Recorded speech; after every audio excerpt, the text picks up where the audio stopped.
Pasó a una parte que dice, ¿quieres permitir que esta aplicación haga cambios en el dispositivo? Y luego sí o no, y no sé, ya ahorita ya se quitó. ¿O sigo hablando? ¿Me siguen oyendo? Sí, profe, lo escuchamos. Sí, profe, sí lo escuchamos y sí se Sí, ve. profe, lo escuchamos. Todo bien. ¿Me escuchan? Bien, todo. Sí, todo ¿Me claro. escuchan, eh? Voy a seguir hablando, ¿eh? Bueno, sí, aquí voy a seguir hablando, sí me escuchan. Bien, entonces estamos hablando nosotros de que, vamos a hablar de la coagulación de la sangre.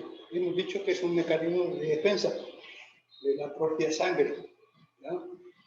La coagulación tiene muchos pasos en estas circunstancias, hasta que se forma un coágulo muy duro, muy fuerte, y no solamente afuera de los vasos rotos, sino también adentro puede formarse. Trombocito, un trombo es una figura, una estructura que tapa un ducto. Un ducto es un trombo, ¿verdad?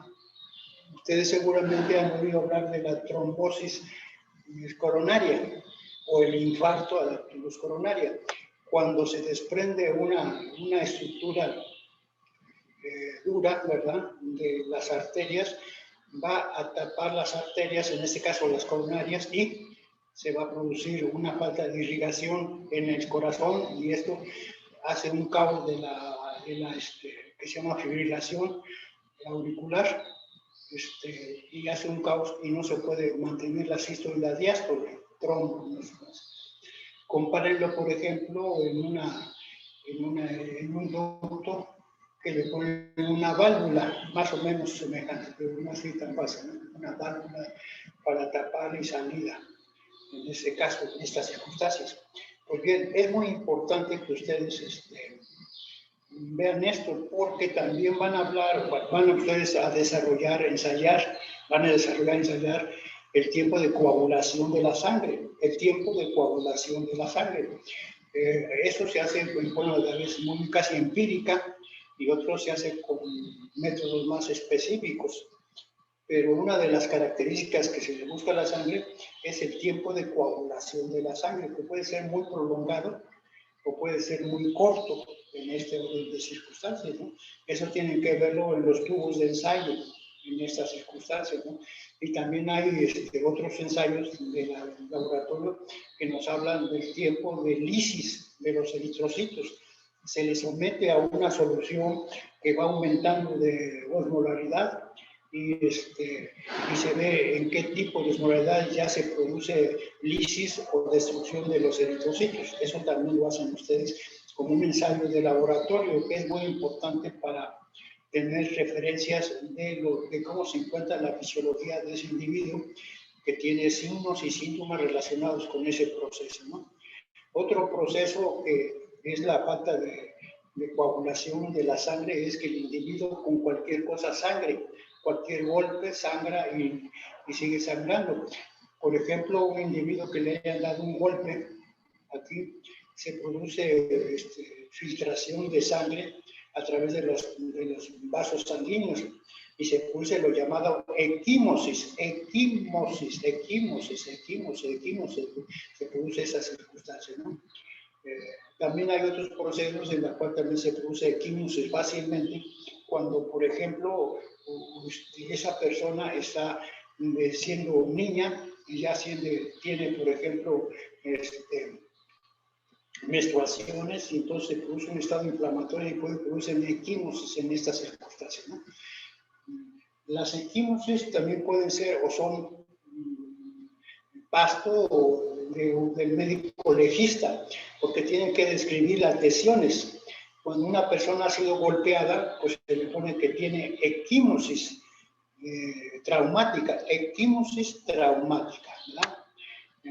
En esas circunstancias. Les voy a platicar una anécdota para que ustedes vayan tomando calor en esto, ¿verdad? Aquí tenemos un cuello.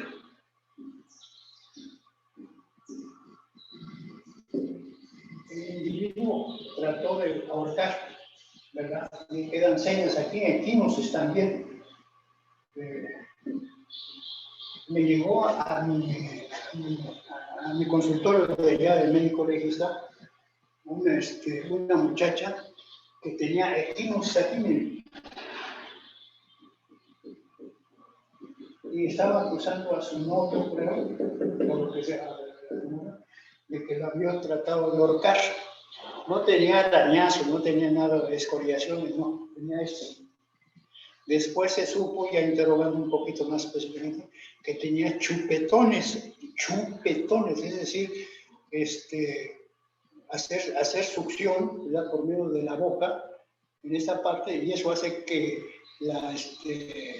la sangre salga de los vasos sanguíneos, y esto produce un chupetón en estas circunstancias, chupetón.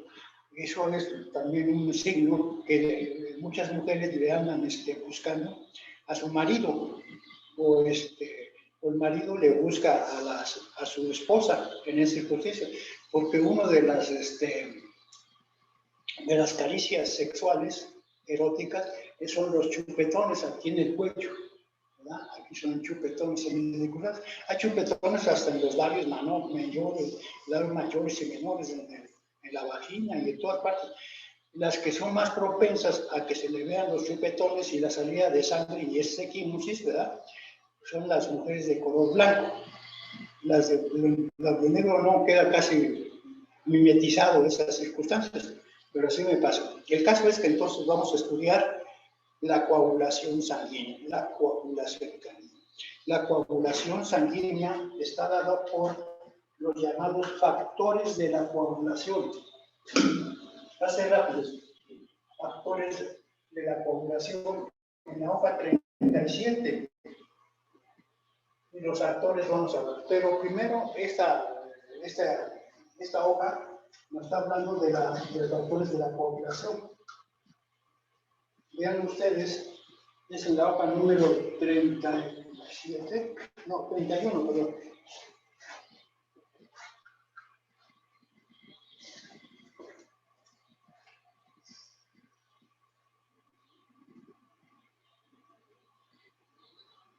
Ahí está. En la hoja 31.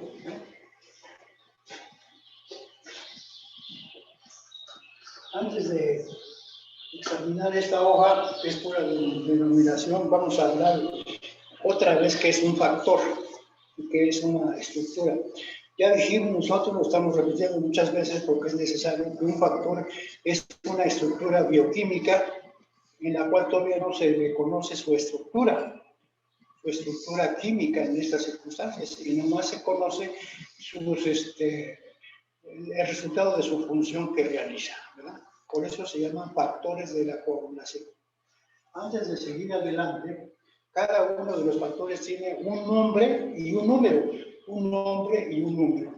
que los dedicados a esta especialidad de la sangre, hematólogos o lo que sea, médicos, ¿verdad?, pero también hay especialidades en su propia licenciatura, tienen que saber de memoria en estas circunstancias, ¿no? Antes de seguir adelante, se llaman entonces factores que tienen un número y una denominación, ¿verdad? Un número y una denominación. Por ejemplo, el preso número 9, ya lo van a castigar. Bueno, el preso número 9, el preso número se llama fulano de tal, ¿verdad? Ahí sí está caracterizado todo esto, pero aquí nada más se ha ensayado las funciones, ¿verdad?, en esas circunstancias, factores en esas circunstancias. En la tabla número 31, tabla de factores de la coagulación, vamos a verlo, ¿verdad? Vamos a ver eso.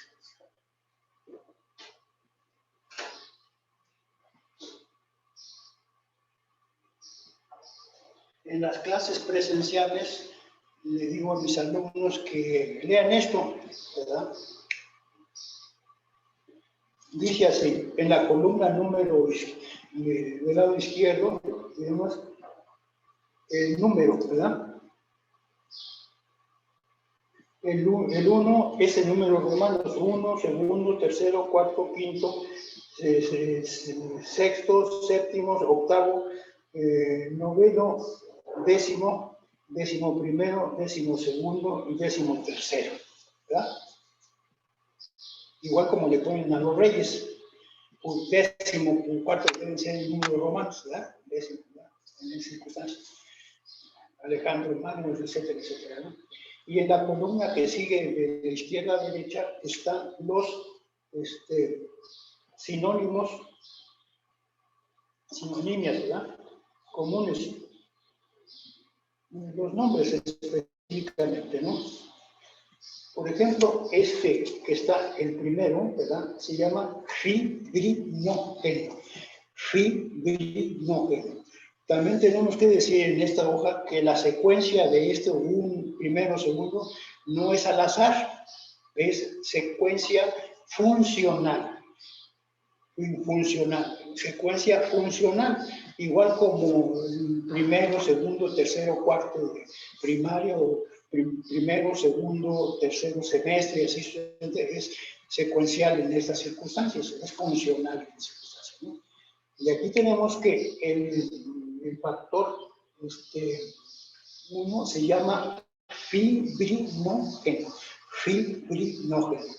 Su nombre lo dice bien, que da origen a la fibrina. Ya veremos qué es la fibrina. Ya veremos qué es la fibrina. Genos es formación, origen, ¿verdad? Fibrinógeno, que da origen a esa estructura, ya veremos qué es la fibrina en estas circunstancias, en esa forma, ¿no? Y luego la columna que está del lado derecho, tratamos la regulación para la coagulación. Hay dos sistemas de coagulación, el sistema intrínseco y extrínseco, sistema extrínseco y sistema intrínseco. ¿De qué se nos habla el sistema extrínseco y el sistema intrínseco?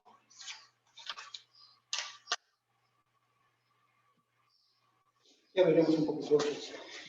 El que se realiza dentro de los vasos sanguíneos y lo que se realiza fuera de los vasos sanguíneos, ¿verdad?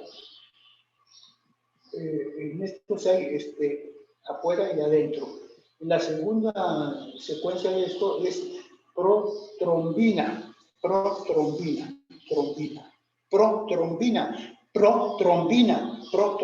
es en pro de formación de la trombina. Y si ya estamos haciendo eco de estas circunstancias, pues entonces ya podemos saber que los trombocitos o plaquetas son los que producen ese factor de protrombina. Ese factor se llama protrombina, ¿verdad? Factor de coagulación. Vamos a puros nombres, si no ya veremos. El tercero es el tromboplastina tisular, y esas son las siglas. Tromboplastina tisular. Otro factor de coagulación, ¿verdad? Que ese ya sí está bien determinado, pues es el calcio. Calcio. El quinto, ¿verdad? Es el factor lábil de proacelerina, y hay muchos nombres específicos. La proconvertina, factor antihemolítico, comprobante de tromboplastina, es decir, muchos nombres que se van desencadenando secuencialmente. Cada uno de los nombres tiene nombre funcional, pero antes de seguir adelante, le dan una lista de circunstancias. Este es completamente teórico en esas circunstancias.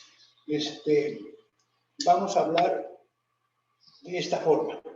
La sangre se encuentra en un equilibrio de los factores que hacen que se coagule y los factores que impiden que se coagule, ¿verdad? Por ejemplo, este factor que está aquí,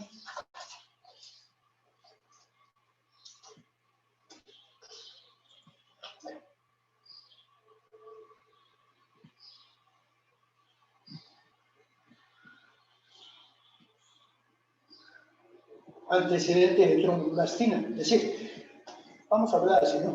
Existe entonces la sangre en un equilibrio de los que hacen que se coagule y los que hacen que no se coagule.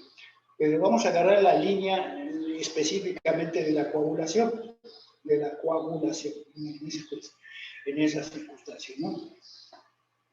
El equilibrio de formación de factores que impiden la coagulación y factores que hacen que se produzca la coagulación.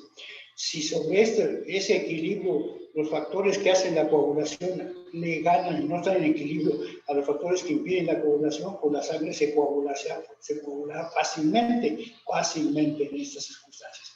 Y si los factores que impiden la coagulación, pues entonces no habrá coagulación y habrá la habilidad de salida de la sangre hacia afuera en estas circunstancias. Una vez dicho esto,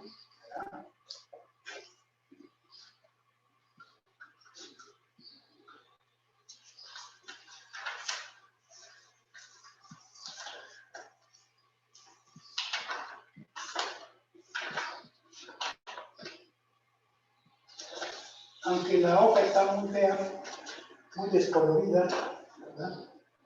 La hoja número 27,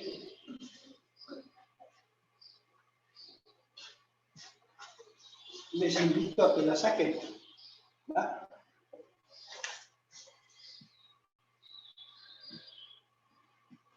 Aquí tenemos en la hoja número 27 estas. Aquí tenemos las células blastos y aquí las derivaciones.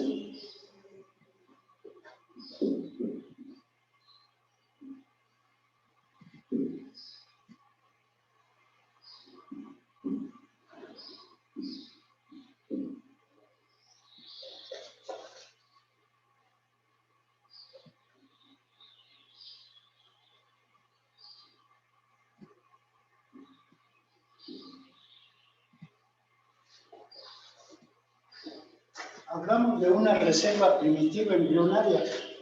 Estas células son especializadas. Vamos a hablar de estas células especializadas de formación que producen, por su genoma, producen el factor plaquetario de coagulación.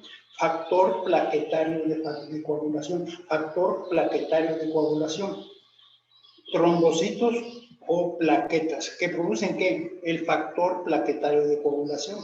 Entonces, un médico tiene que saber exactamente si hay muchas más, casi en forma de cancerosa, estas plaquetas, trombocitos, pues la sangre se coagulará rápidamente en estas circunstancias. Y si hay poco, pues hay síntomas de que no se coagula y no se defiende a cuando va saliendo la sangre, ¿verdad? En esas circunstancias. Estas se llaman trombocitos. Pero vamos a hablar de esta forma para que ustedes entiendan estas circunstancias, ¿verdad?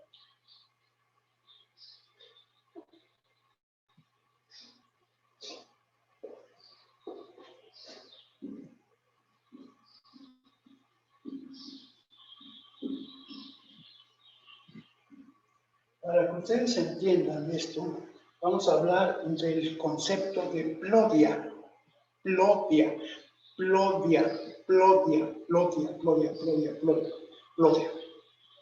Hablamos nosotros, ¿verdad? Que se llama plodia a la cantidad de ácido desoxirribonucleico que está contenido en un cromosoma. ¿No?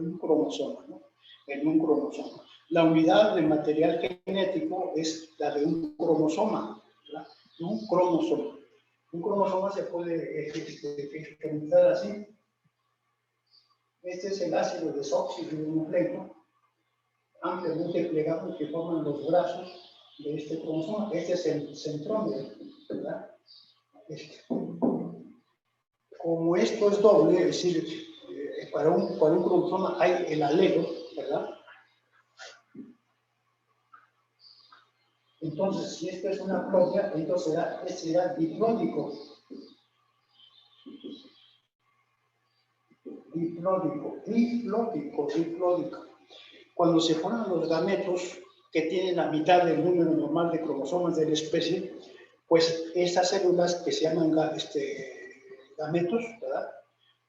Se dan aplódicos, es decir, que tienen una sola plodia, eso quiere decir. Ahora vean ustedes, en esa hoja que le estamos diciendo, está relacionada con el tamaño.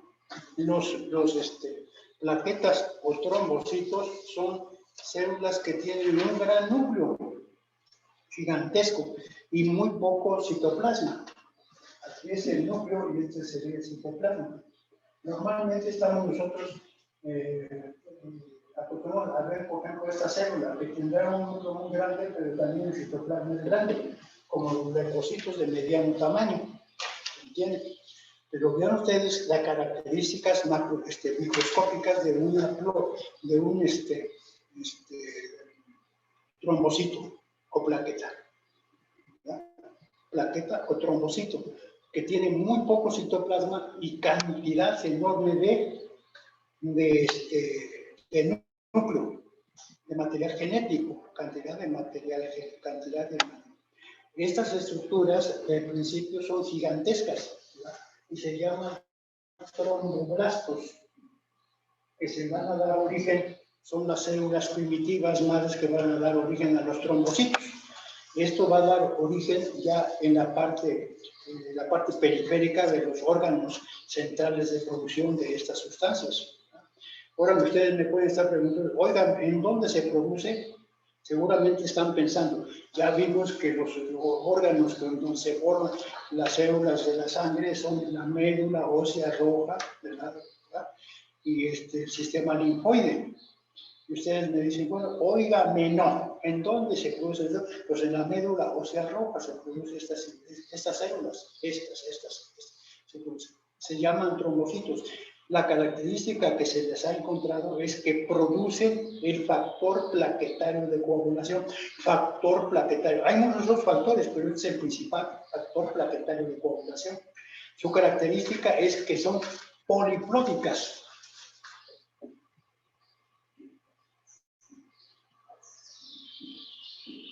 O sea que tienen muchas plódicas.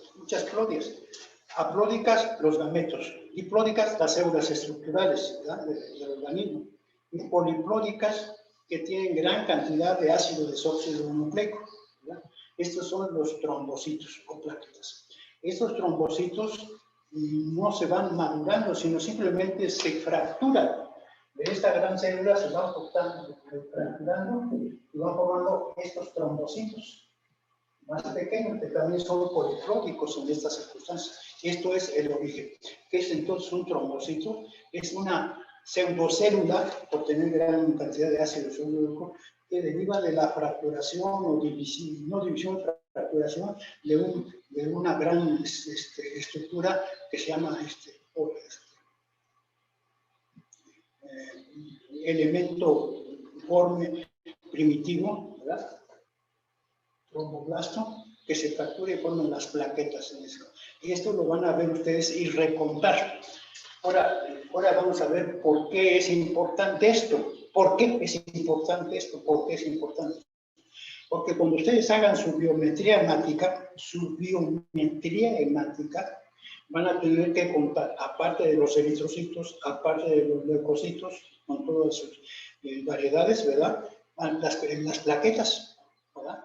Y el médico tiene que saber si hay cantidad normal de plaquetas o hay mayor cantidad de plaquetas que lo normal o menor cantidad de plaquetas de normal. ¿Por qué? Porque va a utilizar ese informe, ese dato de la clínica, del ensayo, ¿verdad?, para conectarlo con su diagnóstico.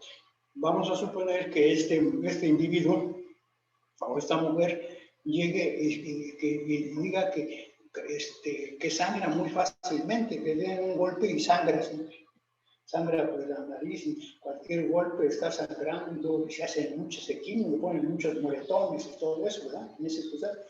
Bueno, entonces eso lo está comprobando si hay pobreza de plaquetas en la sangre, pobreza de plaquetas en la sangre, ¿no? En esa circunstancia. Ustedes mismos pueden hacer un ensayo a preguntas de su compañero. ¿Te han dado un rasguño? Sí. ¿Como en cuánto tiempo se te paró la sangre y se te formó el coágulo? Entonces se pone, no, luego no, en horas. Y otros dicen, no, pues hasta el otro día y todo eso, en esas circunstancias. Esas son las circunstancias del tiempo de coagulación de la sangre, ¿no? lengua de los hombres. Una vez dicho esto,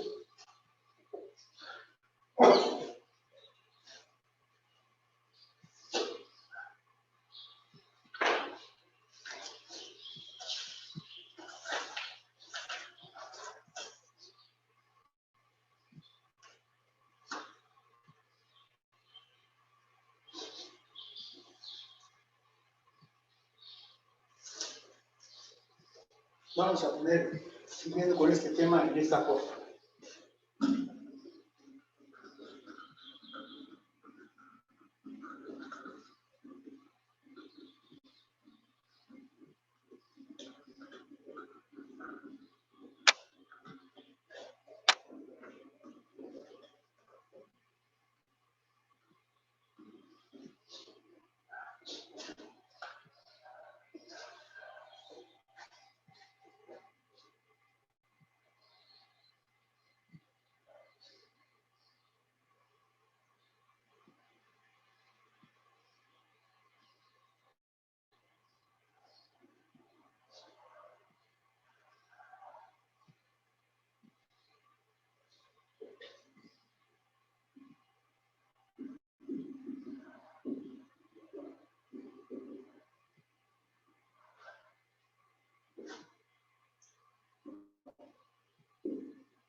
Vamos a hablar de esta vía, este concepto de una característica de la población.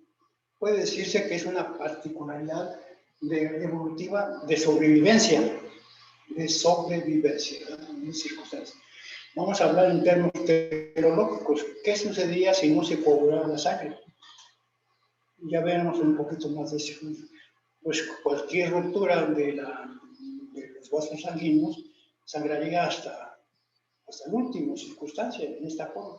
Entonces es una facultad de sobrevivencia, eso no es lo que decir.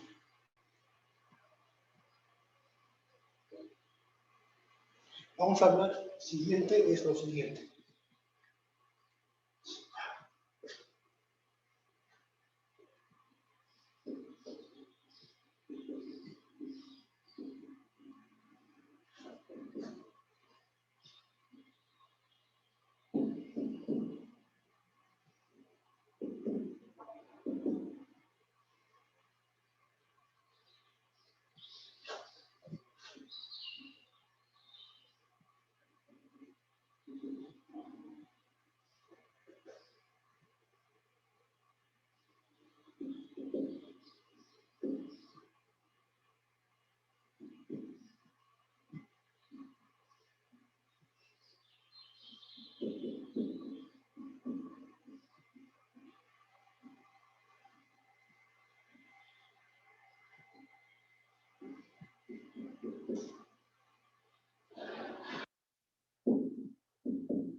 Vamos a hablar de forma muy breve de esta fisiología.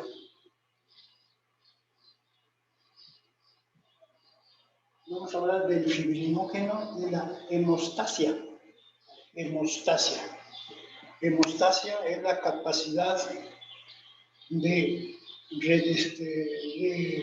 impedir la salida de la sangre en una lesión de los vasos, en esas circunstancias, de los vasos, de esta forma. Claro está que hay circunstancias en las cuales, por más que esto exista, pues no hay forma de detenerlo, solamente con la cirugía. Vamos a suponer que un individuo le hayan dado un golpe y en la femoral, una arteria femoral, se le hayan cortado, que es una arteria de grueso calibre, y entonces pues rápidamente sale a gran presión la sangre, va regando sangre en estas circunstancias. Pero si les dan solamente los vasos sanguíneos que no llegan a alcanzar una arteria muy gruesa, pues entonces automáticamente por sí sola se restablece, se tapa esa salida de la sangre. Esto se llama hemostasia. Hemostasia quiere decir detener la hemorragia, ¿verdad? Un cirujano, cuando está haciendo una cirugía con su bisturí, abre la piel y ensangra, y entonces el ayudante tiene que estar secando y con pinzas estar tapando las arterias grandes que se llama hemostasia. Pero estamos hablando de hemostasia biológica en estas circunstancias. Hemostasia. Eso quiere decir, la hemostasia se realiza en estos pasos: la vascular, la extracelular y la intracelular. Extravascular y intravascular. La vascular es la siguiente, que los vasos sanguíneos tienen fibras colágenas aquí y se contraen en forma refleja, ¿no? Cuando hay un golpe o cuando hay una acción, se contrae en forma refleja, disminuyendo el calibre de este vaso sanguíneo. Esto es en forma refleja. Este es la etapa vascular. Ahora, la etapa extravascular es cuando estas fibras que están aquí se producen un tapón de fibras, portones de fibra, forman este tapón, ya no sigue sangrando en estas circunstancias. Estas son las etapas de la intravascular, pues ya lo vimos. Intravascular es que se producen, se arropan, más las células especializadas, ¿verdad? Los trombocitos aquí, y producen una coagulación intravascular, ¿verdad? Y afuera la sangre que se ha coagulado y se forma el coágulo en estas circunstancias. Así es como se produce estas circunstancias. Ya para terminar esto, cuando vamos a salir a otras circunstancias, vamos a hablar de esta parte del fibrinógeno.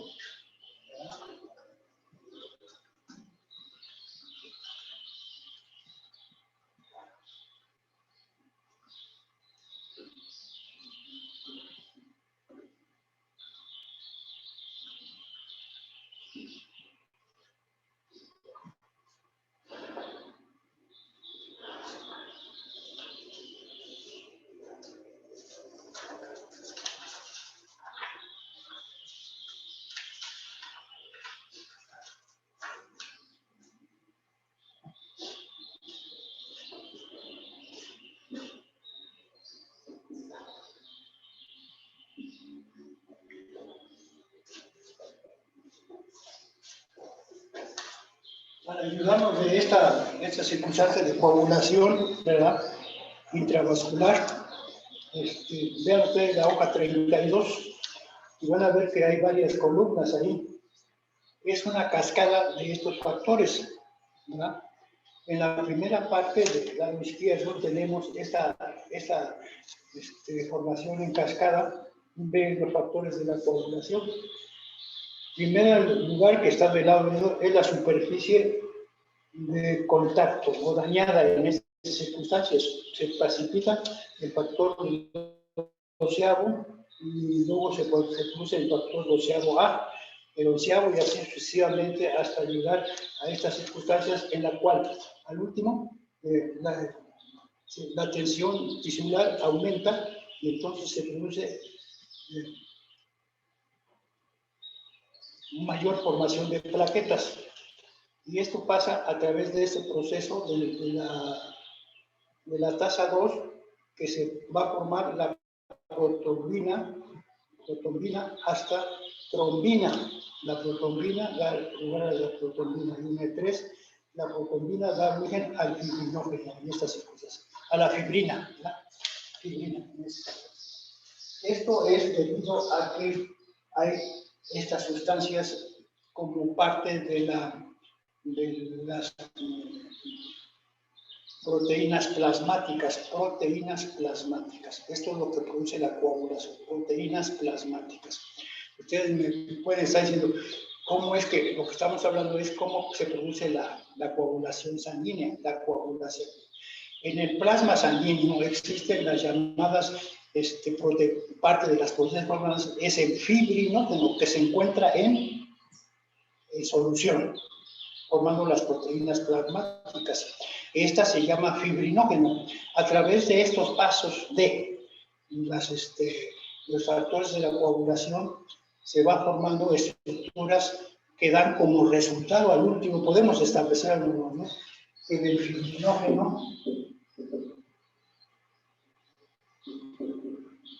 por los factores de la coagulación se da la fibrina.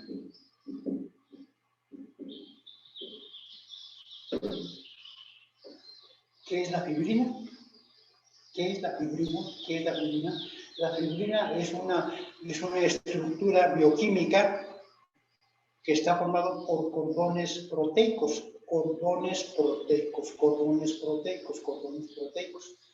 Vamos a poner que aquí este es el cordón proteico y aquí hay aminoácidos,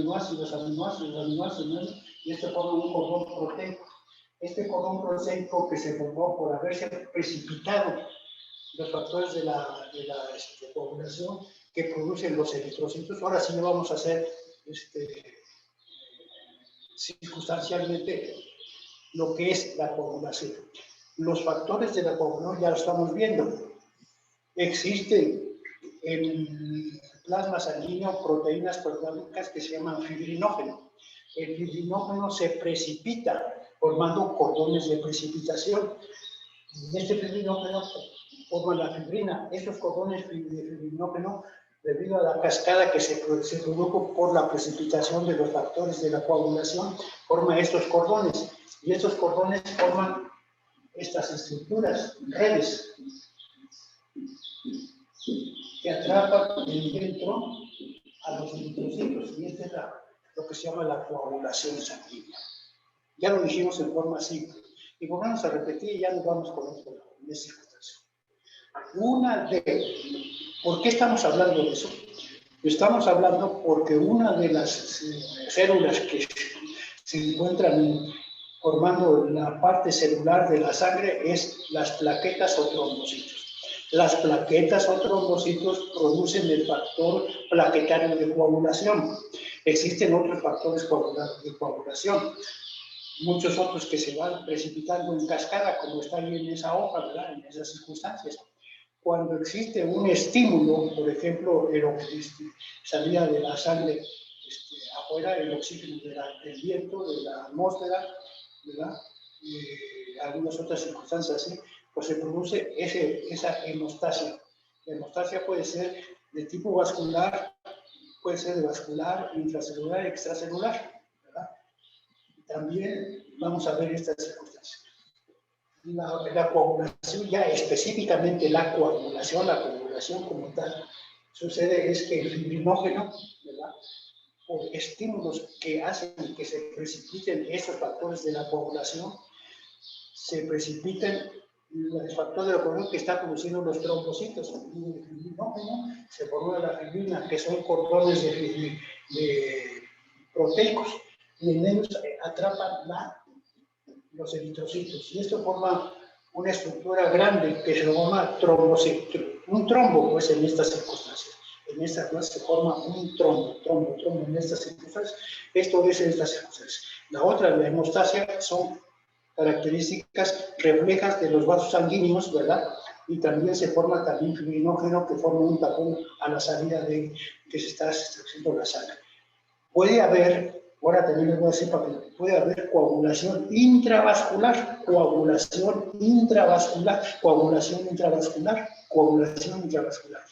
¿Qué es lo que mantiene a la sangre circunstancialmente para que no se coagule?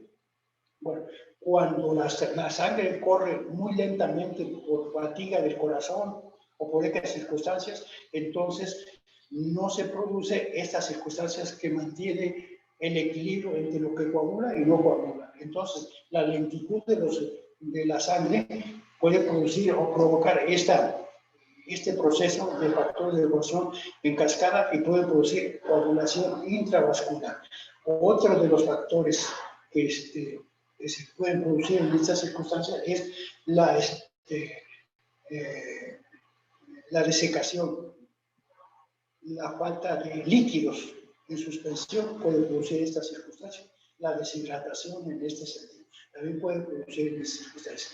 Y otros factores, ahí se está hablando actualmente, pues, ven ustedes en las noticias, que hay ¿cómo se llama? Una vacuna que le echan la culpa que unos cuantos se produjeron coágulos, pero no se estableció qué causa-efecto la vacuna, sino simplemente es que esos individuos eran propensos a la coagulación por otros factores, por otras circunstancias patológicas específicas, ¿verdad? En estas circunstancias patológicas específicas. Les voy a platicar unas circunstancias, ¿verdad? Para que ustedes vayan formando su criterio, pues hasta médico, para que entiendan estas circunstancias. Y ya dejamos esto para que ustedes entiendan.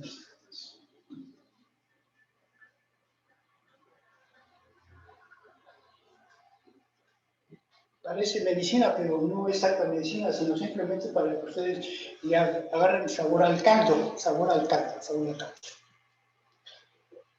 Un diabético está expuesto de estas circunstancias. Toma mucho azúcar y le sube la osmolaridad, en los líquidos sanguíneos. Vamos a ponerlo así. Le sube mucho, ¿verdad? En esa forma. Pero no se forma, porque este azúcar no se va a las células, pero después esto baja también muy rápidamente, porque también hay un factor que hace que se mantenga la osmolaridad. Y estas altas y bajas hacen que en los vasos sanguíneos se formen ateromas, aquí, así. Esos ateromas, ¿verdad? Lo pueden comparar cuando hay una manguera, por ejemplo, transparente, y el agua que corre por aquí es de tiene mucho sarro, mucho sarro. Entonces se forman esos ateromas. Esos ateromas sanguíneos se desprenden, ¿verdad? Y van a tapar las arterias más pequeñas. El infarto al miocardio es por esas circunstancias. Un individuo que sea diabético, por esas altas y bajas de la osmolaridad, va formando esos ateromas, y luego se desprende un tapón, por decirlo así, y se va a tapar algunas arterias. No solamente las que están en el corazón, que es lo más frecuente, sino también un infarto al sistema nervioso, y entonces el individuo pierde la razón, etcétera, etcétera, ¿no? En esa forma, ¿no? Eso es lo para que ustedes entiendan estas circunstancias, ¿verdad? Esto también puede ser hereditario, ¿verdad? Hay individuos que nacen sin tener esos factores de la coagulación, y entonces el individuo sangra mucho, muy importantemente, de cualquier cosa sangra en estas circunstancias. Vean ustedes la novela o la historia de Rasputín. Rasputín era un monje maldito, ¿verdad? Que adivinaba y que anduvo por toda la Rusia, y que como decía que adivinaba y curaba y todo eso, la zarina, la esposa del zar, lo contrató para que ayudara a su hijo, que tenía esa falta de información, de sangrar mucho por falta de factor de estas circunstancias, ¿no? Sangraba mucho. Y lo mantuvo en estas circunstancias, ¿no? ¿Verdad? Rasputín, ¿no? Vean ustedes, esa novela buenísima, chicos, en esas circunstancias. Bueno, ya una vez dicho esto,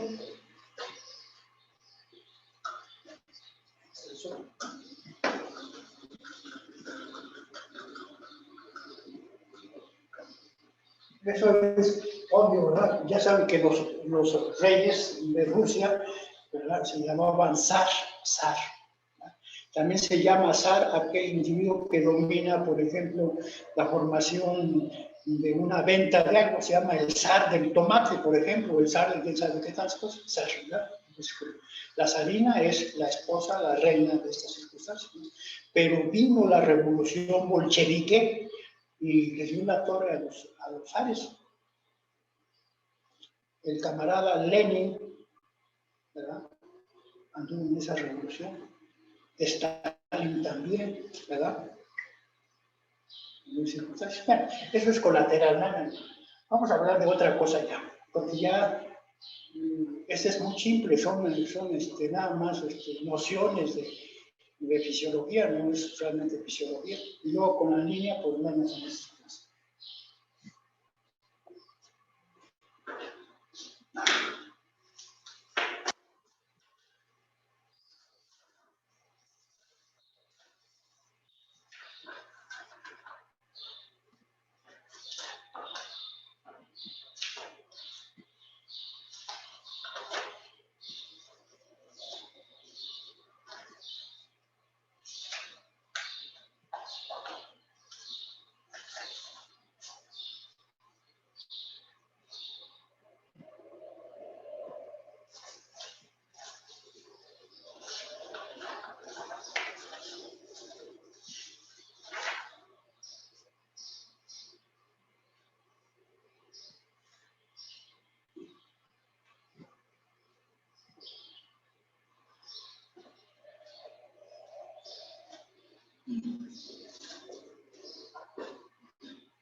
Bien, vamos a hablar de la fisiología renal.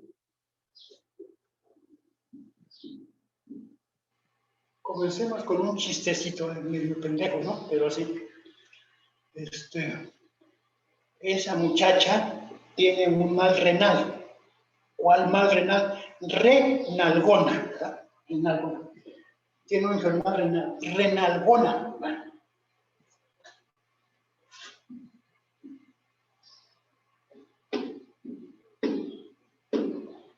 Cuando una persona tiene las nalgas muy grandes, muy anchas, se llama esteatopía desde el punto de vista científico, ¿verdad? Pero así se llama, y el chistecito bien dice, tiene una enfermedad renal, vamos a hablar entonces de la estructura del riñón. ¿Qué es el riñón? Pues un órgano. ¿Por qué se está hablando del sistema renal? Porque la fisiología renal tiene que ver con toda la economía del cuerpo, todas las cosas, la renal. Tiene funciones vasculares, tiene funciones endocrinológicas, etcétera, etcétera. Ya veremos en estas cosas. Pero lo que nos interesa aquí nosotros es situar el riñón. ¿En dónde se encuentra el riñón? ¿Verdad? ¿De qué tamaño es? Etcétera, etcétera, ¿no? Bien. Aquí tenemos una cintura. Aquí tenemos las dos piernas, los muslos, es una mujer, ¿verdad? Y aquí tenemos las costillas onceava y doceava costillas, que son las llamadas costillas falsas. Costillas falsas. Las costillas falsas son aquellas que no se articulan en el esternón en adelante, no es hasta aquí llegan. Las costillas verdaderas son las que se articulan en las vértebras atrás y se van a articular en el esternón. Estas dos costillas se llaman falsas costillas. Estas costillas, antes para los hombres que querían tener un cuerpo de mujer, se les quitaban para hacer que la cintura fuera más pequeña, porque una de las estructuras más eróticas que tiene la mujer es la cintura, ¿verdad? Es más, cuando hay un concurso de belleza, le miden el perímetro torácico, el pélvico y el de la cintura, ¿verdad? De tal manera que una mujer que tenga una cintura pequeña en relación a las otras circunstancias, se dice que tiene cintura de Coca-Cola. Y las mujeres que no tienen cintura, porque están muy anchas, ¿no? Dice que tiene cintura de pollo. Es un chistecito, ¿no?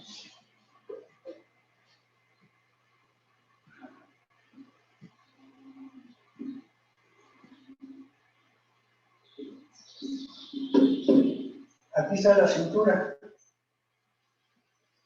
Y por eso las mujeres que no tienen cintura, ¿verdad? Tienen cintura de pollo. Y esto le preocupa mucho a las mujeres, porque es un genotipo, un rasgo femenino muy sexy, muy atractivo. Hasta cuando uno está refiriendo a las mujeres que están muy bonitas, hace algunas así.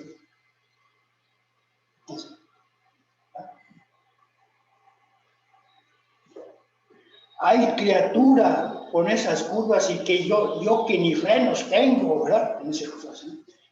Y un piropo grosero de las nalgas dice, nálgame Dios, nálgame Dios. Son piropos, ¿no? Pero algunos muy groseros, ¿no? Si como lo mueves, lo bates, ¡ah, qué rico chocolate! Algo así, ¿verdad? En ese caso. Piropos. Pues vamos a ver dónde está el riñón, ¿verdad? Vamos a ver dónde está el riñón. Estas falsas costillas,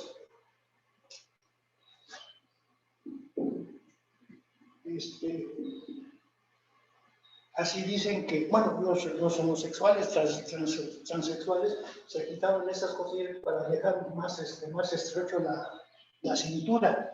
y también se hacen liposucción, se puede hacer hasta cirugía plástica para hacer que la cintura sea muy, muy pequeña. Algunas veces les ayudan que le pongan fajas en esas circunstancias. El caso es que tengan esa forma de figura de mujer en estas circunstancias, ¿no?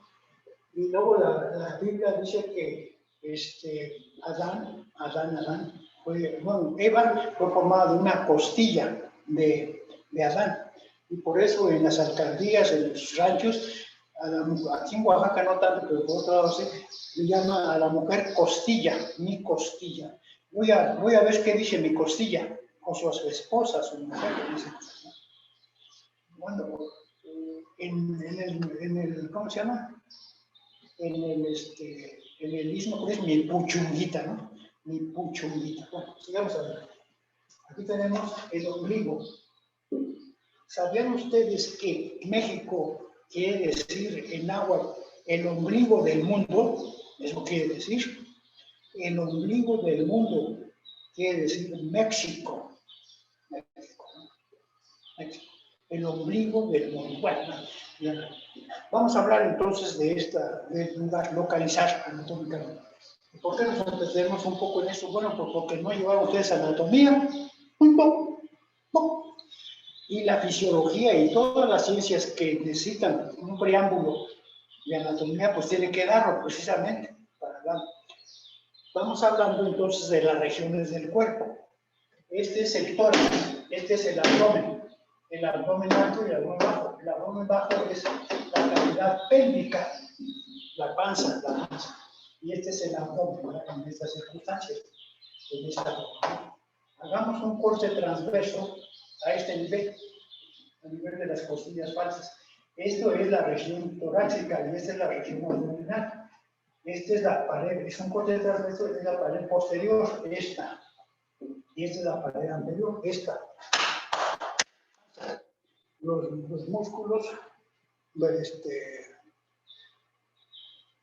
rectos y oblicuos del abdomen, ¿verdad? En esas circunstancias. Bien, hagamos ese corte. Aquí tenemos las vértebras, estas. Las vértebras lumbares, estas que están aquí, que van desde la parte dorsal, que es esta, y la parte pélvica, que es acá, ¿verdad? No tienen ya películas alargadas donde se inserten, ya no hay estas estructuras en forma de arco, ¿verdad? Ya no hay las costillas. Hagamos ese corte. Esta es la cavidad abdominal. Esta está llena de asas intestinales. ¿Cómo se llama? El ducto más grande de las asas intestinales es el intestino delgado, el intestino y el grueso, pero más corto es el intestino, el colon o intestino grueso, el colon o intestino grueso, colon intestino grueso. Hagamos este corte, esta es la pared posterior y esta es la pared anterior. Existe una serosa, esta, que se llama peritoneo. Esta serosa, que tiene dos hojas. Una que está inmediatamente debajo de la parte muscular, esta, por dentro, ¿verdad? Esta es la hoja visceral, la hoja parietal. Esta hoja, ¿verdad? Se une con la del otro lado para formar una estructura que envuelve, peritoneal, que envuelve a los intestinos, ¿verdad? Y esta es la hoja visceral del peritoneo. La hoja visceral del peritoneo. Entre una y otra existe la cavidad abdominal, pero esto está llena exactamente de estos intestinos que se envuelven, se llaman asas intestinales, ¿verdad? Envuelven todo está lleno de eso. Bien, este se llama mesenterio. ¿Qué es el mesenterio? El mesenterio está formado por una hoja de un lado y del otro lado del peritoneo. que envuelve a las vísceras en todo su trayecto. Este es el mesenterio. El mesenterio lleva en esta parte, ¿verdad?, los vasos mesentéricos que llevan sangre a los intestinos y vesículas. Entonces, para entender bien, existen órganos peritoneales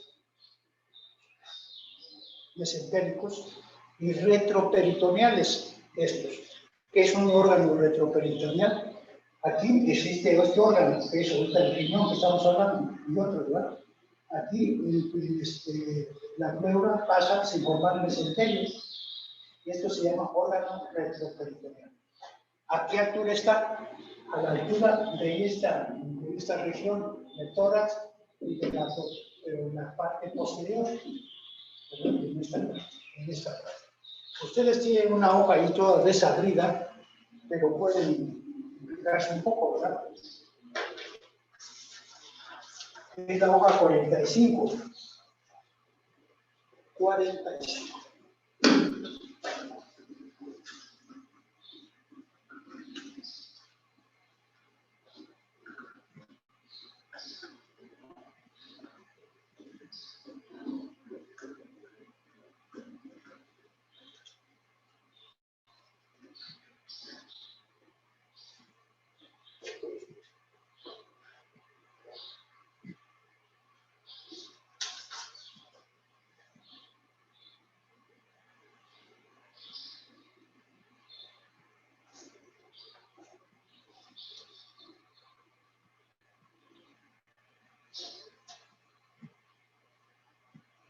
Vamos a poner un croquis de esa hoja 45 que estamos viendo ahora de la parte anterior a la posterior, esa parte del riñón. Lo que estamos viendo entonces es el riñón y las vías renales. El riñón y las vías renales. El riñón y las vías renales. El riñón y las vías renales. Vimos ahorita en lo que acabamos de decir, el riñón es retroperitoneal. Retroperitoneal, no tiene mesa. No tiene mesa. Tiene circunstancias. El riñón se encuentra, es un órgano par, uno derecho y otro izquierdo, uno derecho y otro izquierdo. Otro de los órganos pares que ustedes lo saben son los huevos, o sea, los testículos, ¿no? Otro órgano que es la mujer, los ovarios, ¿verdad?, en esas circunstancias. Otro par es los ojos, las cloacas, en esa forma. El riñón. Entonces, ¿dónde se encuentra? Se encuentra adosado en la pared posterior del abdomen, entre la región torácica y la región abdominal, en esas circunstancias, ¿verdad? Atrás de estas estructuras que vamos a ver corren los vasos sanguíneos, los grandes vasos sanguíneos, los grandes vasos sanguíneos, los grandes vasos sanguíneos. Para que ustedes entiendan estas circunstancias, vamos a hablar de esta forma.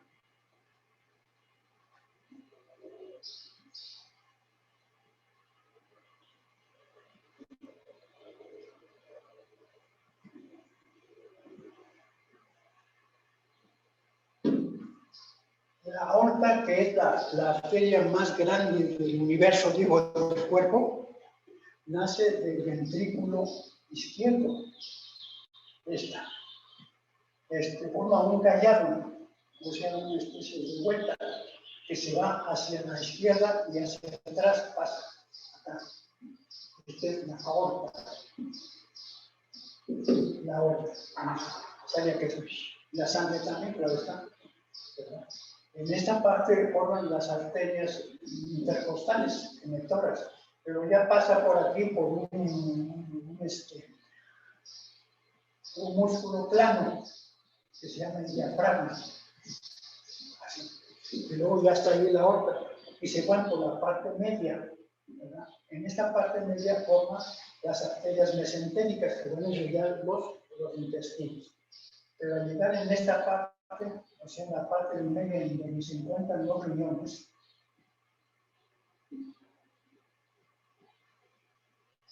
el izquierdo y el derecho. Estamos hablando de esta parte posterior a esta, ¿verdad? Aquí origina las llamadas arterias renales. Son las más grandes también de la economía. Una derecha y otra izquierda. lo cual tienen que tener en cuenta estas circunstancias, porque la sangre que es expulsada por el ventrículo izquierdo va a todas partes del cuerpo, hacia arriba, hacia la cabeza, ¿verdad? En esas circunstancias, ya no veremos porque no tenemos la anatomía, y esa parte, gran parte de la sangre también va hacia los riñones, a través de las arterias renales. Ya veremos ahorita que hablamos del aspecto tisulares del riñón, cómo regresa a vías nasas y regresa por las venas renales a la vena cava inferior. Ya veremos estas cosas en esa forma. Una vez dicho esto, ¿verdad? Hablemos exactamente del riñón. El riñón tiene esta estructura, una arista bordeada que tiene una depresión aquí que se llama ilio renal. Es decir, esta estructura en forma esférica, oval, aquí se deprime, se llama ilio renal, una de las circunstancias. Y tiene una cara anterior y una cara posterior. Este borde es circular. Este forma una cúpula superior y este forma una cúpula inferior, en estas circunstancias. Y este es el ilio renal en esta. Se llama ilio a toda parte, a toda estructura por donde entran y salen los vasos sanguíneos a esa estructura, ¿no? A eso se llama ilio renal, ¿no? Y ya vemos eso. Bien. Entonces, es una cara posterior y una cara anterior, ¿no? Nosotros vamos a hacer cortes longitudinal transverso para ver exactamente de qué está formado el riñón, ¿no? Longitudinal transverso, ¿no? Y esa es la forma en que ustedes lo comen. Si ustedes van a tomar biuses se llama así, biuses, es los intestinos, el riñón y todo eso, que se forma al estar haciendo las carnitas fritas, ¿verdad? En un caso grande, ¿verdad? Se empieza con gran manteca, empieza a cocer más y más, y lo que quedan es los intestinos y el riñón. Y eso se llaman biuses en estas circunstancias, ¿no? Algunas veces hay especialistas, hay tiendas especialistas en puro biuses. Vayan a Sachila. Y había, o no sé si todavía había pues pseudo restaurantes que eran muy familiares, en donde venían carnitas y biuses en estas circunstancias. Y también vendían ahí chupe, mezcal en estas circunstancias. Una de las circunstancias era que para que les dieran un aperitivo es el chupe. Si ustedes toman un poco de mezcal antes de comer, les da más hambre todavía, como aperitivo, ¿no? Un pedacito de sal. Pero eso no se los aconsejo porque no hay ningún alimento adentro del estómago y entonces eso va a producir corrosión en el estómago y en las vías digestivas, pero da mucha hambre. Se le pone aquí, en esta parte, un poco de sal. Y luego toman el chupe y luego le ponen. Y me sabe sabrosísimo. Era lo clásico, ¿no? Poner un poco de sal aquí, echar y ya. Luego ya vienen las carnitas, porque si no, les va a saber más sabroso en esas cosas. Es lo que se usa normalmente. ¿Les gusta a ustedes degustar vinos?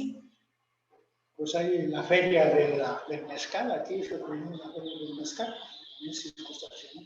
En fin, la crema de mezcal. Bueno, en fin, yo no tomo nada, absolutamente nada, pero es muy famoso el mezcal. Entonces, tiene una cara anterior y una cara posterior. Un borde circular que está deprimido en esta parte que se llama ilio renal. una cúpula superior y una cúpula inferior. Este es el riñón. Si hacemos un corte transverso longitudinal, vemos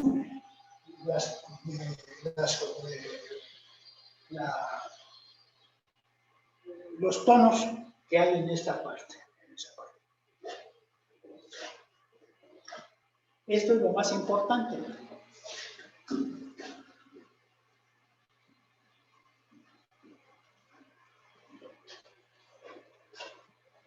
Tenemos el riñón aquí. Hacemos ese corte transverso longitudinal y vemos esta parte, ¿no? Y los tonos. Esto es muy importante, puesto que ese tono, que lo acabamos de ver macroscópicamente, ¿verdad?, nos da idea de cuál es la estructura tisular, la unidad tisular del riñón, que es importantísimo para que ustedes entiendan eso.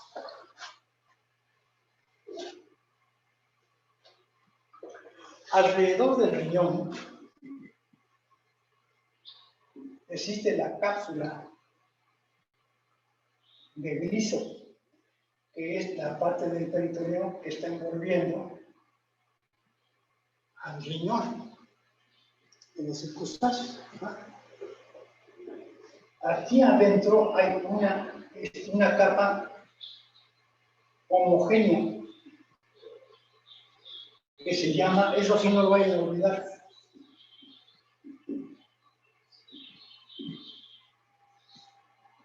corteza renal, se llama corteza renal. Corteza renal, ¿verdad? Y aquí en esta parte hay un tono grisáceo en forma de pirámides, con la base hacia afuera, hacia arriba, ¿verdad?,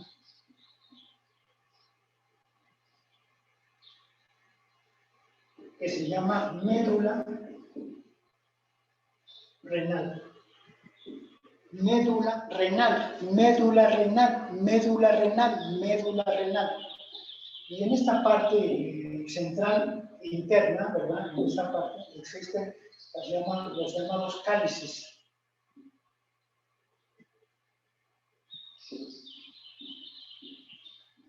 Y esto forma la pelvisilla renal. Este es el cálice mayor. Los cálices mayor derivan de la unión de cálices menores todavía y estos menores todavía. Un cáliz, ¿qué forma tiene? En forma de copa. También la palabra cáliz significa sacrificio. Entre las palabras que dijo el Señor cuando lo estaban sacrificando al pobre que ve a Dios, no era pobre, era Dios, ¿verdad? Dios mío, ayúdame a apurar, dice, tomar este cáliz de dolor, en mis circunstancias, ¿verdad? En ese caso. También la parte central inferior de una flor se llama cáliz. Vamos a poner esta florcita, ¿no? Esta se llama cáliz. ¿no? Bueno, volvemos a repetirlo. Los cálices menores, por ejemplo, 3,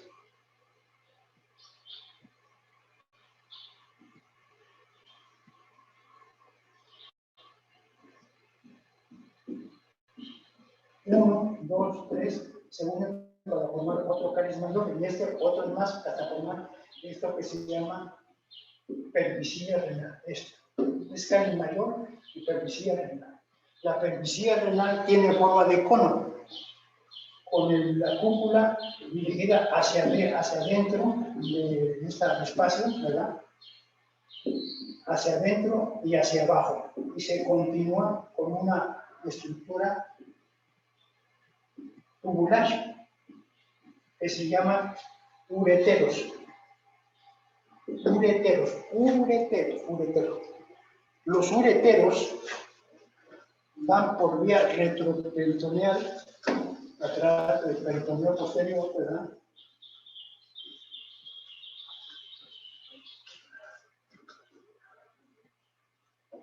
y van a desembocar en la vejiga urinaria. Vejiga urinaria. Vejiga urinaria. Vamos a poner la vejiga así.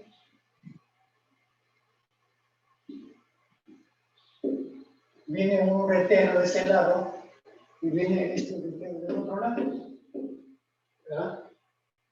Esta es la llamada vejiga urinaria. Esta. Está formada de mucosa, o sea, la parte interna, y de músculos lisos y también rojos en estas circunstancias. Esto está atrás del pubis, aquí en estas circunstancias.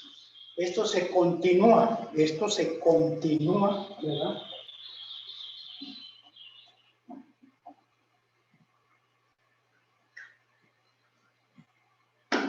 Con la uretra.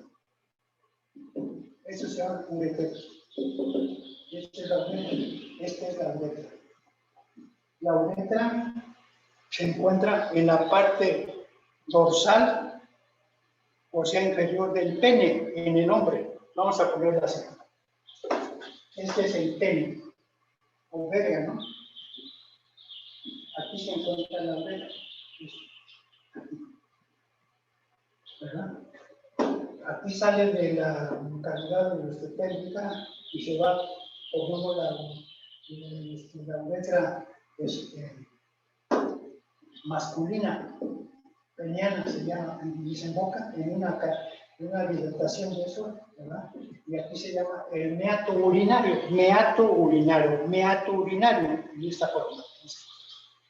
Pero voy a aprovechar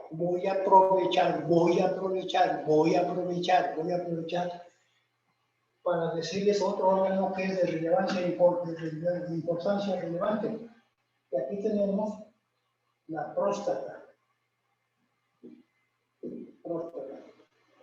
La próstata forma parte de las paredes de la uretra.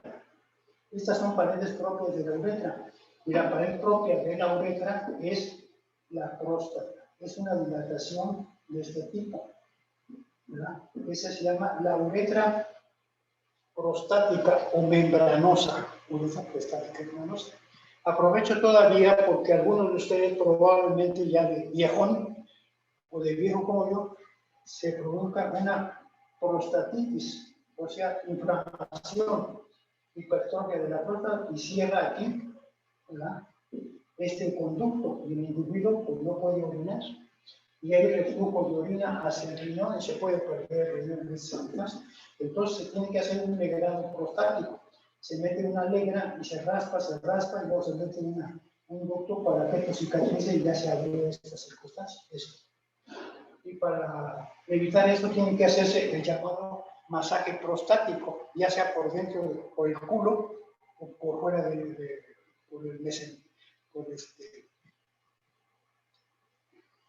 fuera del cuerpo, en esa circunstancia, ¿no? En la región perianal, ya veremos en eso. En la mujer es corto porque no hay pene y se encuentra exactamente por abajo del clítoris, la mujer, ¿verdad? En esa circunstancia. Por eso la mujer está condenada a orinar sentada. No puede dirigir el chorro urinario, no lo puede dirigir. En cambio, uno sí lo puede dirigir. ¿Cuántas veces uno va orinándose en la calle?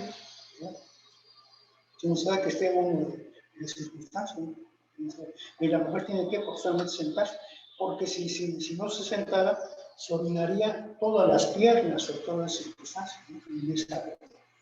Las vías urinarias, lo que nos interesa aquí, no va a haber fisiología de las vías urinarias porque no nos toca esas circunstancias. Vamos a hablar de la fisiología del riñón. Y antes casi de irme, vamos a hablar entonces de la unidad funcional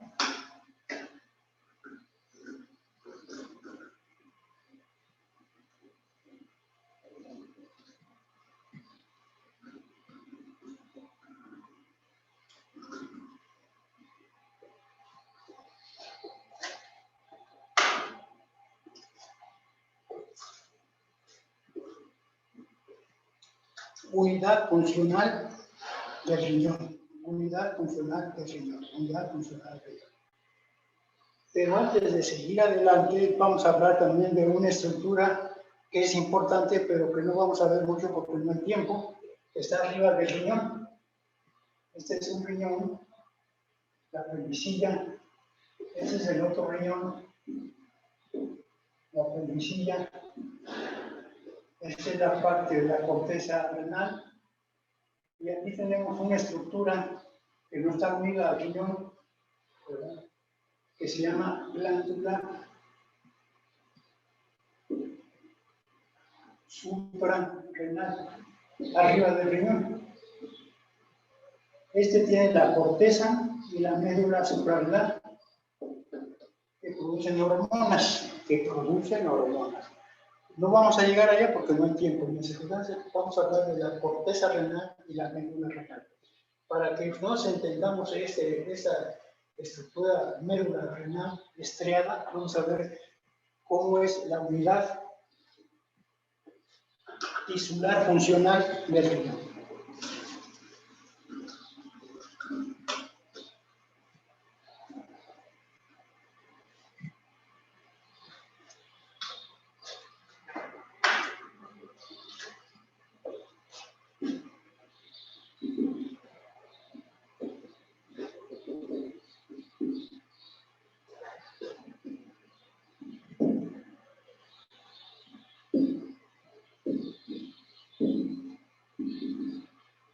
La unidad funcional tisular del riñón,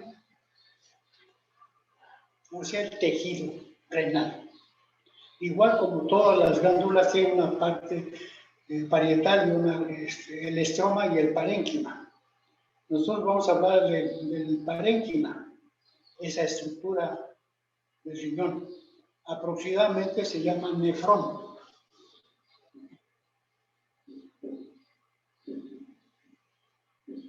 Nefrón. ¿Cómo se llama esa unidad? El nefrón. Nefrón. Es a nivel microscópico. De tal manera que cada riñón tiene aproximadamente 2 millones de nefrones. 2 millones de nefrones. 2 millones de nefrones. La unidad funcional del riñón, llamado nefrón,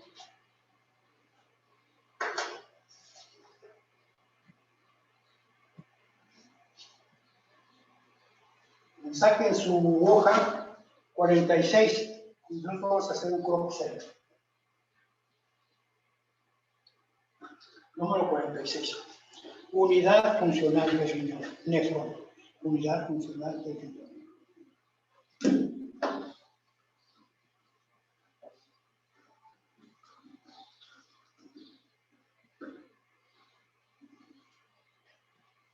El nefrón está formado por una parte vascular y otra parte tubular.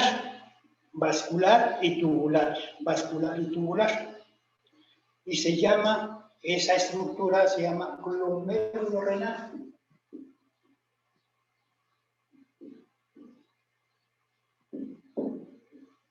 Glomérulo renal. Como su nombre indica, es una parte en donde las arterias, los capilares, las arteriolas se arremolinan, entran y salen por esa cápsula renal en esa circunstancia. Vamos a ponerlo así para que ustedes lo entiendan. Ahí está la hoja.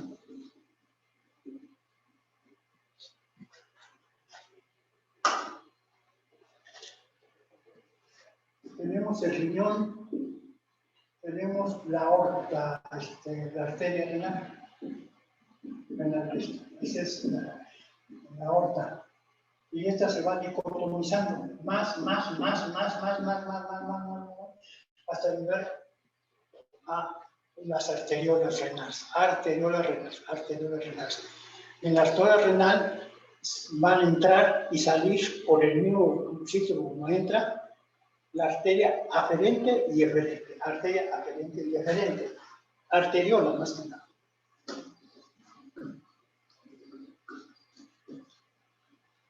Arteriola, pues ustedes lo deben entender porque es una arteria pequeña La más pequeña de todas las arterias se llama capilar, vaso capilar, pero aquí no llegamos hasta esa parte tan pequeña que es el vaso capilar, se llama arteriola.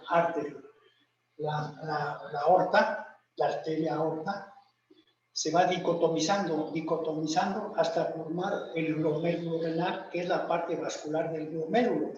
Vamos a ponerla así. Aquí tenemos la cápsula de Bowman. Esta es la cápsula de Bowman. Esta es una pared de células planas. La cápsula de Bowman. Esta pared está en contacto con este glomérulo. Ya veremos. Aquí se forma un fondo de saco y forma la parte parietal de esa cápsula. Esta se llama cápsula de Bowman,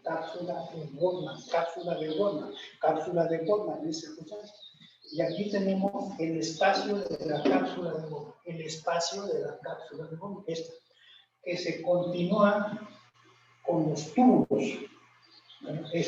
Vamos a hablar primero de la cápsula de Bowman. La dicotomización de la arteria renal forma la arteriola aferente, que llega. Aquí se enreda sobre sí misma y sale formando la arteriola eferente por este mismo sitio. Efiere. Y aquí se enreda sobre sí mismo formando el glomérulo renal. Esta es la parte vascular del glomérulo renal, la parte vascular del... Las vías urinarias comienzan con la cápsula de Bowman, que tiene estas circunstancias, y se van a continuar con los túbulos, o sea, tubo pequeño, ¿verdad? Vamos a poner esto como está en estas circunstancias.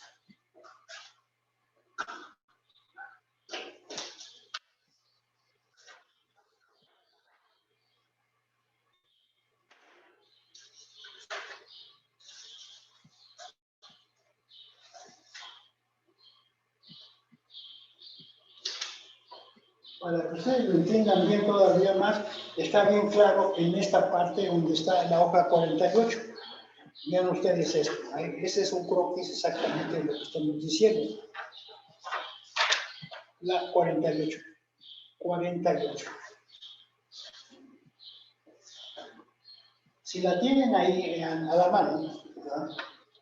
Pues eso también es para enseñar la estructura. Dice así, dice, bueno, esta es fisiología pura, pero vamos a hablar de la estructura. Tenemos esta arteriola, la arteriola aferente, esta que llega, ya están viendo, y la que sale se llama eferente. En la parte de esta cápsula, ¿verdad?, se enreda sobre sí misma y se forma lo que se llama la cápsula de Bowman. No está aquí, pero así se llama, ¿no? Esta es la cápsula de Bowman, en este sentido, ¿verdad? Pero lo que nos interesa ahorita mismo son la parte tubular del nefrón. La parte tubular del nefrón.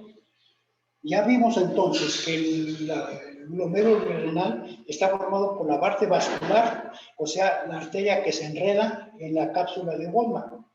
Y los túbulos renales comienzan con la cápsula de Bowman y se prolongan con los túbulos en esta forma, ¿no? Vamos a ver.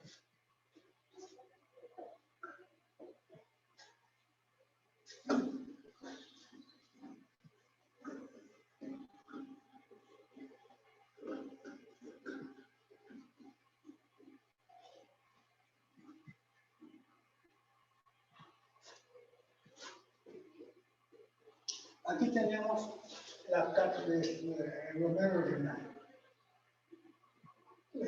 Después sale de la cápsula de Bowman y se tiene una línea troposa, ¿verdad? Después una línea recta y forma la asa de Henle. Esta es la asa de Henle. Esto sube hasta acá otra vez. Esta es la corteza. Y esta es la médula renal. ¿Verdad? Así. Y aquí se vuelve a hacer tortuoso, ¿verdad? Y se va a conectar con la llamada túbulo colector. Aquí se van uniendo otros números. Vamos a hablar en ese proceso. La cápsula de Bowman, todas las cápsulas de Bowman y esta parte del túbulo forman la llamada estructura homogénea del corte transverso longitudinal del riñón. Esta es la corteza. Después vienen estos túbulos, pero como la dirección de lo que está filtrando aquí es así, este es el túbulo tortuoso proximal. Este es la asa, el túbulo descendente del asa de Henle. Esta es la asa de Henle y aquí se llama el tubo ascendente del asa de Henle. Después forma el túbulo contorneado distal, este es el proximal y este es el distal. Vamos a repetirlo para que quede bien claro, porque es importante que ustedes tengan eso. Lo que estamos viendo o que estamos describiendo aquí es la corteza renal, que está en forma de o ya existen los glomérulos renales. Los glomérulos renales están formados por la parte vascular, que es la arteria deferente y la aferente, y eferente. Aquí se enreda sobre sí mismo esta cápsula que tiene dos paredes de células aplanadas, la visceral y la parietal. Esto en forma va a formar un túbulo hacia abajo y forma el túbulo contorneado proximal. Después se forma el túbulo descendente del asa de Henle. Este es el asa de Henle que toma ahora la vía ascendente y es el túbulo ascendente del asa de Henle. Esto vuelve a tener una estructura tortuosa y se llama túbulo contorneado distal.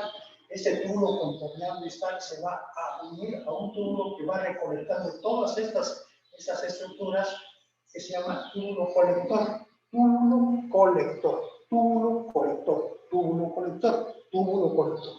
Pero no es ahí lo último, sino vamos a hablar de estas, la llamada papila renal.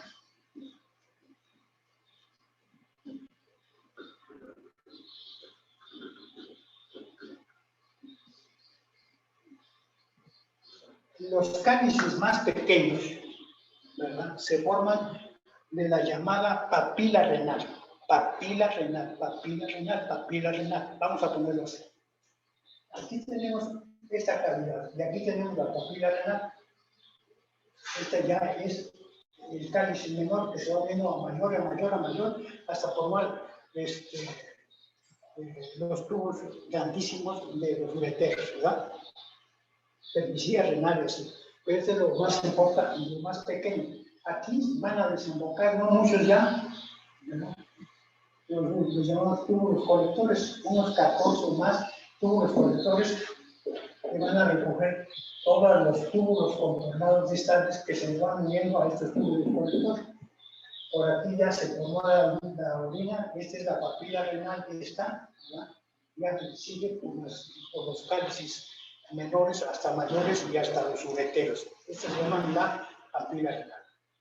Ahí existe una patología que se llama necrosis de la papila renal, y entonces ya no se puede filtrar la sangre en estas circunstancias. Esto es lo más común. Esta es la estructura mínima del riñón, ¿verdad? Ahora vamos a hablar de las funciones renales y vamos a hablar en la otra clase, ya para no aturdiros tanto, que se llama el filtrado glomerular. Es importante, pero hasta aquí lo llegamos porque yo ya me cansé, no sé si ustedes, ¿verdad? Yo ya me cansé.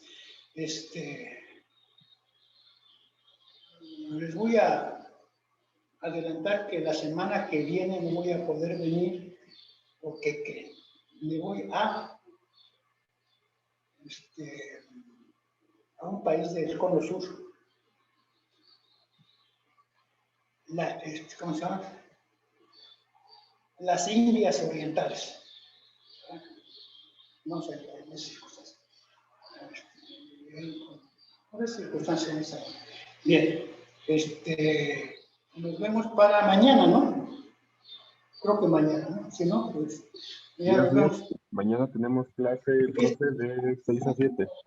Mucho, muy importante para ustedes, porque ustedes tienen que hacer análisis de orina y tienen que saber de dónde viene la orina, qué es la orina y cuál es la función de la orina, etcétera, del riñón en esas cosas.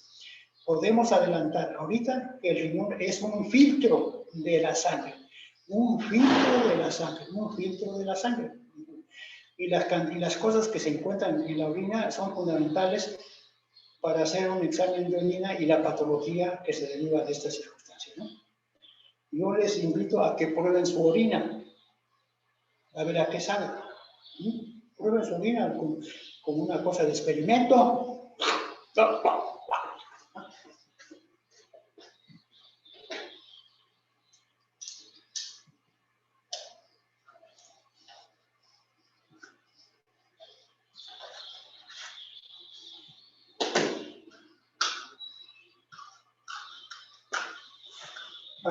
La que viene vamos a hablar del filtrado glomerular, la importancia que tiene esta circunstancia.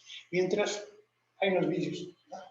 Recuerden que ya mero viene el 1 de mayo, Día del Proletariado Universal. Proletarios de todos los países unidos, ¿verdad? El socialismo, el comunismo, el humanismo. Nos vemos, profe. Gracias, chicos. Nos vemos mañana.